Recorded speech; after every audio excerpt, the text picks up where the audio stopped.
Para a execução do cálculo do pilar de canto, como este daqui, nós temos que analisar o sentido da direção em que chega cada carga de cada viga. Então, nesse caso aqui, nós temos um modelo como esse. Nós temos uma viga 5 aqui chegando deste lado e a viga 1 chegando deste lado. Então, se nós observarmos este eixo, nós teremos o quê? Y nessa direção e X nessa direção. Então, nós teremos a viga 5 chegando em Y. Isso significa que ela faz um giro em torno de X. Então, a viga 5, todos os cálculos que forem efetuados para a viga 5 vão ser momento tanto de topo quanto de base para o eixo direção X. Já a viga 1 ela está chegando no eixo X, isso significa que ela gira em torno de Y. Então, todos os cálculos que eu fizer para ela dos momentos iniciais vão ser para momento de topo e base em relação a Y, que é o que nós vamos ver na próxima parte. Bem, então nós fizemos aqui todo o procedimento: comprimento equivalente, esquema estático, momento em gastamento, rigidez, viga superior e inferior, para finalmente encontrarmos os momentos superior e inferior. Esses momentos são os momentos iniciais. Então, quando formos iniciar o nosso detalhamento, verificando aqui, né, como é um pilar de canto, eu tenho uma viga 1 e o mesmo cálculo para a viga 5. Então, o que eu tenho que verificar no meu detalhamento? Essa parte aqui. Primeira parte, eu tenho que fazer o detalhamento, a preparação do meu pilar. O que seria isso? Eu vou achar a carga ND. A carga ND ela é obtida multiplicando a carga que eu tenho vezes 1,4, que é o coeficiente de segurança, a área do concreto, que vai ser um lado vezes o outro pilar, o FCD, que é o FCK sobre 1,4 vezes 1000. Obtendo esses valores, agora eu vou analisar qual que é o meu momento inicial de topo e base, tanto para a direção Y quanto para a direção X. Então, como já foi dito, o meu pilar aqui, a viga 5, está chegando no eixo Y, ela está chegando aqui. Então, isso significa que ela está tendo um giro em torno de X. Por isso, a minha viga 5, o momento calculado inicial para ela vai ser de topo e base na direção X. Já a viga 1, ela está sendo aqui, ó, chegando em X, nesse lado do eixo. Então, ela chega em X, gira em torno de Y. Se ela gira em torno de Y, eu vou calcular o quê? Que o meu momento de topo e de base é em relação a Y. Logo após, nós teremos que fazer a esbeltez, depois de descobrir o momento de topo e de base. Como eu sei qual vai ser LX e LY? É só observar qual viga que está na direção X e qual viga que está na direção Y. Então, o lambda X, o LE da direção X, vai ser o LE que eu calculei na viga 5, que foi 260. O mesmo para o lambda Y. O lambda YLE que eu vou usar vai ser o lambda da viga 1, que foi o que calculou nos passos anteriores. Vou explicar mais detalhadamente como que é a questão do detalhe no próximo vídeo. Bem, para o detalhamento do pilar de canto, o que é que nós temos que fazer? Descobrir primeiro os momentos iniciais, tanto na direção X quanto na direção Y. Logo após, fazer o cálculo da esbeltez, que é lambda X, 3,46 vezes LE de X sobre HX, e lambda Y, que é 3,46 vezes LE de Y sobre HY. Como nós descobrimos qual é HX e qual que é HY? Através desse desenho aqui, ó. Eu tenho o meu pilar, a dimensão dele é 30 por 20. Então, eu tenho o eixo X e o eixo Y. O que gira em torno de X é HX. E o que gira em torno de Y é HY. Então, se eu pegar duas canetas e colocar uma assim, o que fizer o giro assim, nesse sentido, é HY. E o que fizer o giro, como X está assim, e fizer o giro nesse sentido, nesse lado, é HX. E essa setinha para cá, ela vai ser verificada através do caso do meu pilar. Como eu sei qual que é o caso? Após realizar o cálculo da lambda x e lambda y, eu vou verificar. Pego o maior desses dois valores e vejo. Lambda, então, foi 41,52. Temos uma tabela específica para verificar o caso do pilar. Nesses aqui são os lambdas menores do que 35 e este daqui são os lambdas maiores do que 35. Então, no caso, vai ser essa daqui. Então, vai ser o caso 6. Com essa verificação do caso, nós iremos iniciar os cálculos. Para a verificação do caso, nós temos que fazer os seguintes cálculos. Momento x mínimo e momento y mínimo. Momento de centro para a direção x e para a direção y. E também, depois de realizar esses devidos cálculos, deveremos fazer as verificações. Também temos que calcular o momento de segunda ordem. Como que é feito esse cálculo? O momento mínimo ele é feito com a seguinte fórmula. ND vezes 0,015 mais 0,3 vezes HX. A mesma coisa para o MDY mínimo. Fizemos esses cálculos, o que nós temos que fazer? Momento de centro. Momento de centro é 0,6 mais 0,4 MB sobre MA vezes MA, ou 0,4 vezes MA. Sendo que o MA é o maior valor obtido pelos cálculos entre o momento de topo e o momento de base. E o MB é o outro valor com sinal trocado. Efetuamos esse cálculo e pegamos o maior valor. Esse maior valor para a direção x e o maior valor para a direção y. Por fim, realizamos o cálculo do momento de segunda ordem. Momento de segunda ordem, primeiramente, nós calculamos o V. O V ele é obtido pelo ND, que é a carga já antes de calculada, a área vezes o FCD, também calculados anteriormente. Obtemos esse valor. Como é um pilar de canto, deu 0,2. O pilar de canto ele tem dois momentos, então nós temos que ir lá depois, mais à frente no ábaco, olhar qual vai ser o valor. Depois que calculamos o V, nós iremos calcular o 1 sobre RX máximo e o 1 sobre RY máximo, através dessa fórmula aqui, 0,005 sobre HX para RX, vezes o V mais meio, ou 0,005 sobre HX para RX, e a mesma coisa se repete para RY, porém modificando aqui para HY e aqui para HY.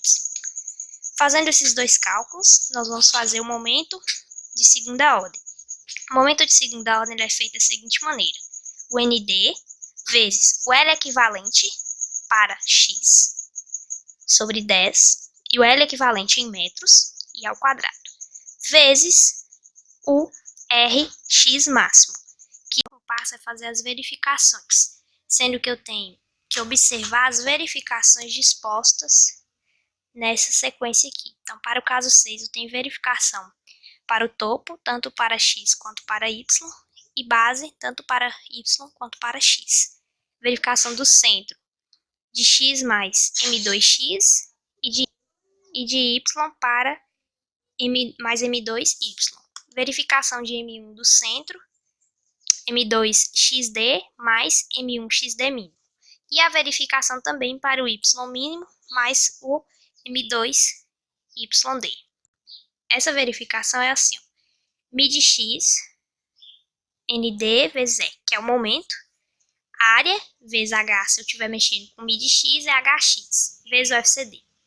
Então, para a verificação, que é a primeira, mid m1x topo e m1y topo, eu irei verificar o quê? Os dois, tanto na direção x quanto na direção y. Lembrando que isso era a área vezes o hx vezes o FCD. Acho um valor. O outro, a mesma coisa. O que vai ser o Mi1? Mi1 é o maior desses dois. Então, esse é o Mi1, esse é o Mi2. Eu vou no ábaco, referente a cargas com flexão oblíqua, e vou ver com o Mi1 e com o Mi2, e com o V, eu verificarei qual que é o meu ρ, que é o que eu vou mostrar. Então, esse gráfico aqui, ele mostra o Mi1 e o Mi2 com a concreto FCK de 25 MPa. Então, eu tinha lá no meu cálculo um Mi1. O V deste cálculo deu o valor de 0,2. Então, meu V está aqui. A minha região de estudo é essa daqui. Então, eu vou olhar. Mi1 está aqui. Então, se ele está nesse eixo, eu vou olhar esses valores aqui em cima. E o Mi2 está aqui, então olha esses valores aqui. Eu faço uma linha traçando entre o Mi1 e o Mi2 e o valor que eu obtiver. Por exemplo, se o pontinho cair aqui, tudo abaixo de 0,4 vai ser 0,4. Se cair aqui, está na faixa. Se cair em cima da linha, eu pego o próximo valor. É assim que eu olho no arco. Como é um pilar de canto, eu irei fazer as verificações de acordo com aquela tabela que eu já mostrei. E, após isso, eu irei obter para cada verificação uma área de aço. A área de aço final é a maior de todas calculadas. O próximo passo é desenhar o meu detalhamento. Contém essa figura, que é o meu pilar, né, a dimensão do pilar, e aqui dentro é a dimensão do estribo, com os espaçamentos do cobrimento para cada lado. Essa outra figura tem o piso de baixo, piso de cima, o meu pé esquerdo, e aqui a armadura do pilar, mais o LB, que é a armadura de ancoragem, obtida através de uma tabela. Esse aqui é o meu estribo, com as dimensões. Aqui é 24 e aqui é 14, por quê? Porque eu estou usando um cobrimento devido à classe de agressividade do concreto de 3, que é classe de agressividade 2. Então, eu tenho 3 para este lado, 3 para este lado. Então, eu fiz 30 menos 6, deu 24. O mesmo para este lado, 20 menos 3, 14. Qual é o início do cálculo? O início do cálculo eu explicarei no próximo passo. No cálculo de um pilar para o detalhamento é realizar uma sequência de cálculos. Primeiro é a taxa de armadura, onde eu calculo a área de aço mínima através de duas fórmulas, que é 0,15 vezes o ND sobre o FYK, que é 43,5. Acho esse valor. E também através da outra forma, que é 0,004 vezes a área, que no caso nosso pilar é 20 por 30, então é 20 vezes 30.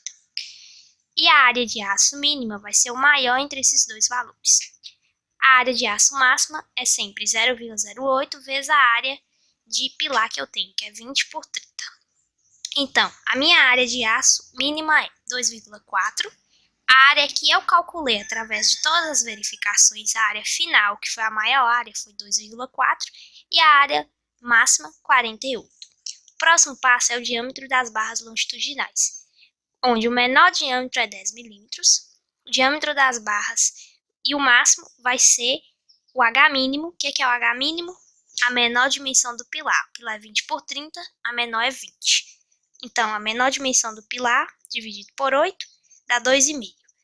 Transformo para milímetros e vou fazer a verificação desse pilar com o comparativo que eu tenho.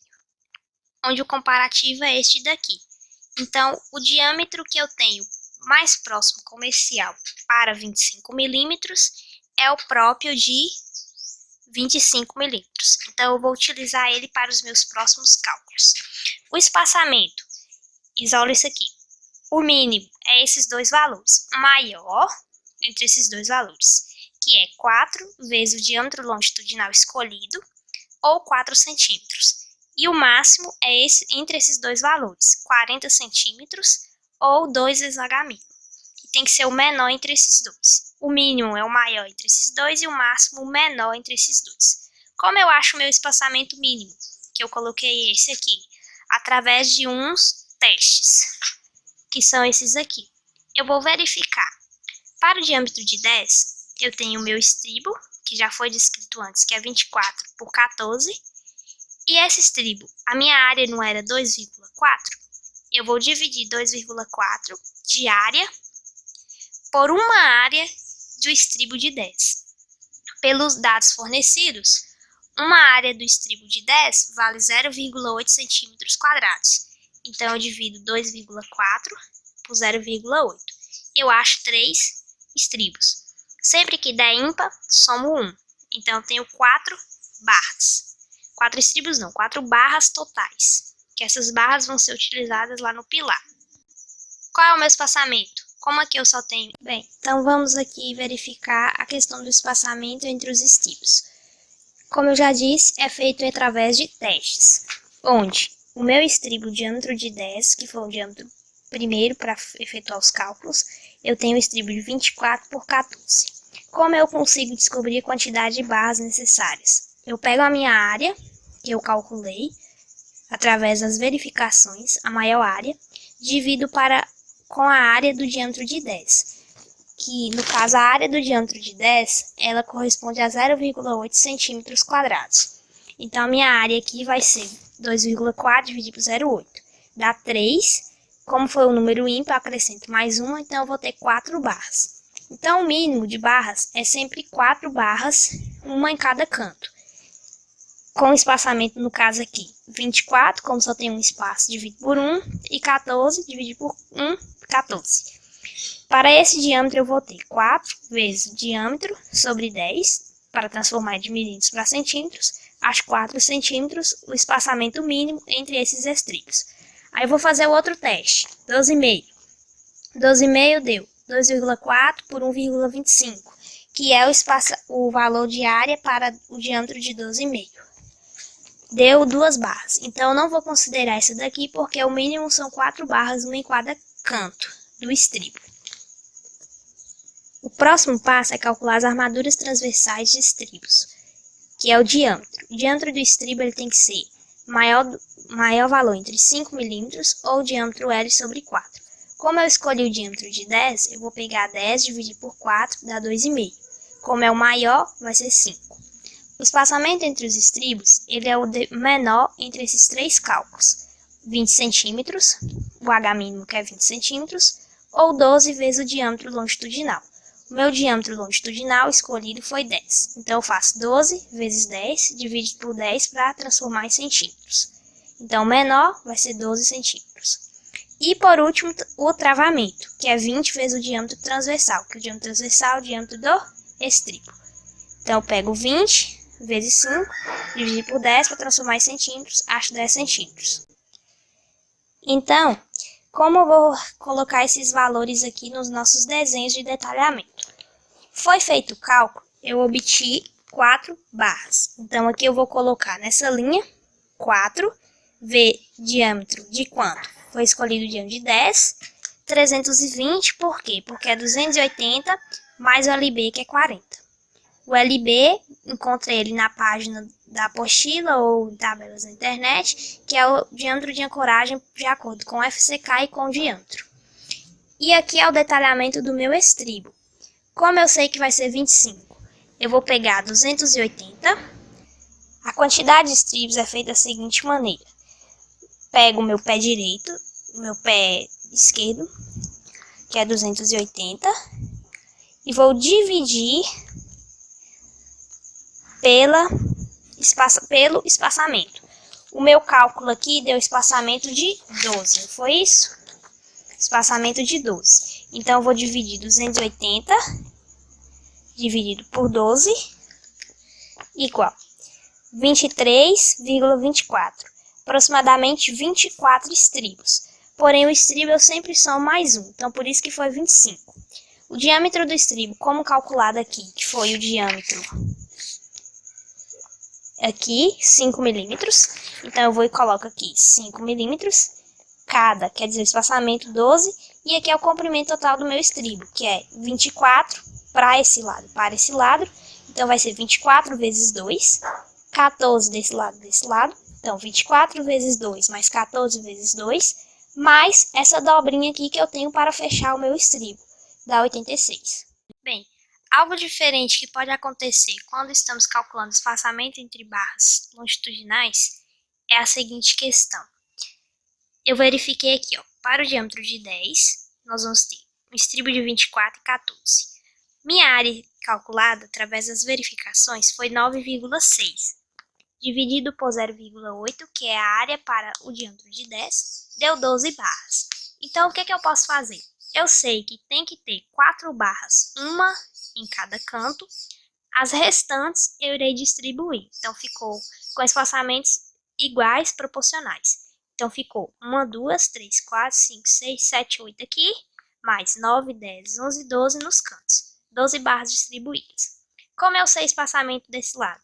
24 dividido por 1, 2, 3 espaços. Dá 8 centímetros cada um. Como é o seu espaçamento desse lado? A mesma ideia. 1, 2, 3, 14 dividido por 3. Aqui eu teria 4 vezes 10 sobre 10. 4 centímetros de espaçamento mínimo, que seria aqui em cima. No caso aqui, o meu mínimo foi a barra de 16, porque deu menos barras com espaçamento maior. Então, eu escolhi essa barra. Então, aqui teria que ser 4 vezes 16 sobre 10. Isso aqui. Que daria o valor de 6,4 centímetros. Seria o meu espaçamento mínimo. E aqui seria o meu espaçamento máximo. Outra questão aqui a se verificar é que quando eu vou calcular o meu travamento, 20 vezes o diâmetro transversal, que é 5, sobre 10 para transformar em centímetros, deu 10 centímetros. O que eu vou observar aqui no meu diâmetro escolhido? Como deu 10 centímetros lá no cálculo, tudo que tiver acima de 10 centímetros, eu tenho que efetuar um travamento. Por quê? Porque se eu não efetuar um travamento nessa direção aqui, porque deu mais de 10 centímetros, vai ocorrer o quê? O estribo vai se soltar. Então, a armadura vai se soltar, né? Então, o que eu devo fazer? Os de canto eu sei que não precisa de travamento, por isso naquele exemplo anterior lá não teve travamento, não teve o gancho. Aqui eu tenho que efetuar um gancho, que foi o que eu fiz aqui. O meu gancho, ele tem a mesma quantidade do meu estribo, aqui, o mesmo diâmetro e o mesmo espaçamento. Porém, o que vai variar aqui vai ser o meu comprimento. Por quê? Ele, como está olhando nesse desenho, o gancho seria aqui, nessa direção aqui. Então, se o gancho é nessa direção, eu vou pegar 24 e somar mais a dobra deste lado e deste lado. Coloquei uma dobra de 5.